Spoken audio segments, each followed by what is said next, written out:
দুর্গা উৎসবকে সামনে রেখে মহারাজগঞ্জ বাজারের মৎস্য ব্যবসায়ীদের উদ্যোগে বৃহস্পতিবার এক রক্তদান শিবিরের আয়োজন করা হয়। শিবিরের উদ্বোধন করেন মুখ্যমন্ত্রী ডক্টর মানিক সাহা।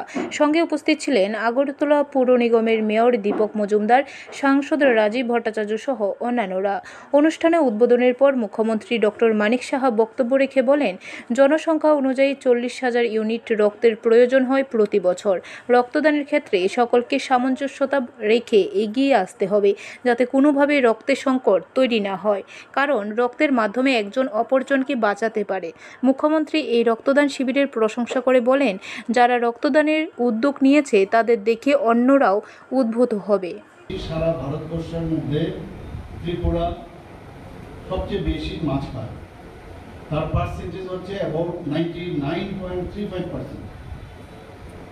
কাজেই মাছ আমাদের দৈনন্দিন জীবনে প্রতিদিন আমাদের প্রয়োজন, এবং উইকলি যদি দেখি, সাপ্তাহিক যে আমরা কনজিউম করি অ্যাবাউট 69%।